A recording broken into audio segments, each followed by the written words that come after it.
and everyone could tell, like, because I was such a bubbly person. When I was like in a little box, everyone could tell.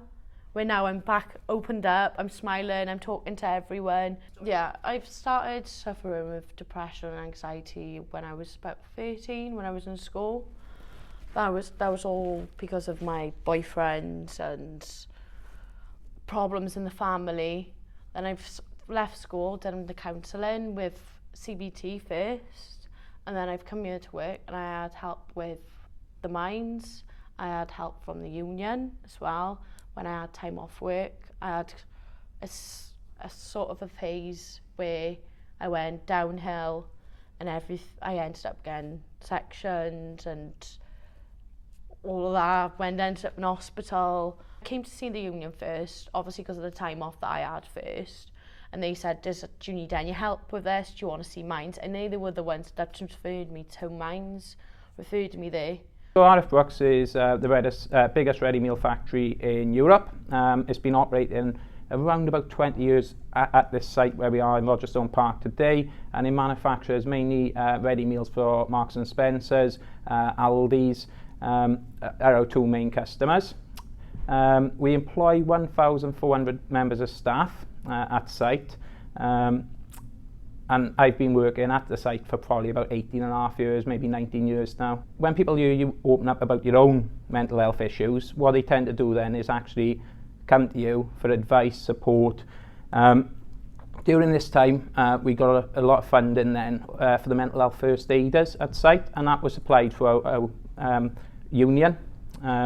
So they funded that, which was absolutely massive, because it wasn't only me struggling, but lots of other people. If we got 1,400 people on site, they say 1 in 4 to 1 in 6. That is a lot of people at our site who are actually struggling with mental illness and mental health. Obviously, when Mike Tenby came and joined me, who's my L&D business partner, Mike had gone through a real personal journey himself whilst at site with mental health.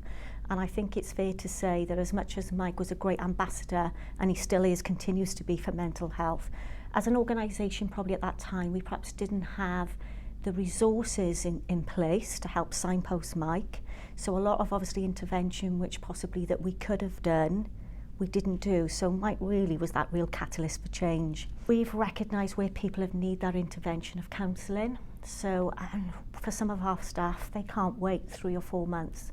We don't want them to be another statistic. So what we have put in place is, at the moment, we're actually employing 8 days a month a counsellor to come onto site. So that's a huge commitment. Mine is like sort of like a counselling thing. I had sessions, like 1-hour sessions every week, where I could just speak to somebody about my problems. Nobody judge me, nobody say anything. It was all confidential. I could let everything out and speak about anything I wanted, and that helped out. We did certain activities like mood boards and stuff just to help out with the process going out through everything. But it's helped out a lot. So our union have been really helpful throughout this, funding a lot of courses. That's the Bakers union, and Claire James in particular has been very, very supportive of what we're doing at site, working with Joanne Davis, the L&D manager, and like I said, the HR team are very supportive in what we're doing as well, and we're all aiming for the same long-term gains as well, prevention rather than cure. And working very closely, obviously, with Claire James in the union, we put on the agenda, and we didn't want to call it mental health, we actually call it at site, and it fits really apt with our industry. It's about nourishing your well-being. So for us, it was about another blended approach. Claire actually approached us, and it was new into the market at that time. Offered 3 of mine was the mental health at first aid. So we were fortunate that we were able to put 24 cross-section of employees through that last year. But as you can imagine, 24 in a ratio of 1,500 people, it's still not that enough. So this year again, part of our strategy is to obviously recruit. So what we put in place different this year is we've actually put a framework around it. So we've actually put in a bit of a job description, and we're actually tailoring more the softer skills training as well as what they get provided. Currently this week, again funded by the union, we've got another 12 people being trained as mental health first aiders. And I think this is just the start of the journey, to be honest with you. We want to do a lot more to impact on positive mental health, and we're going to do this by having a sort of blended approach to mental health at site. So we're going to design champions who run events like coffee shops that speak about mental illness. We're going to do a little thing in the canteen, which is called the elephant in the canteen, because people don't talk about their emotions. And what naturally happens, and people don't talk about their emotions, we're going to give them little post-it notes asking people how they're feeling on a day-to-day basis. When we see reoccurring patterns in people's feelings, actually, what can we do to change that? Because the mental health first aiders, as good as they are, we want to stop the amount of people going to mental health first aiders because it's gone too far down the line. If everyone was helping me out, everyone was like coming up to see me food, making sure I was eating, making sure I was taking breaks. Even my mum was seeing, like, phoning up to work saying, oh, look after her and all that. That's been great. Even like my boss has said if I need time off now or anytime soon, I can have any time off I want.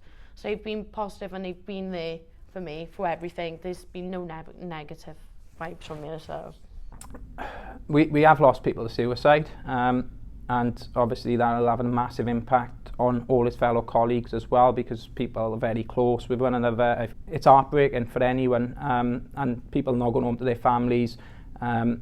And then people will constantly question themselves, what could we have done differently at site? What could we have done differently at site?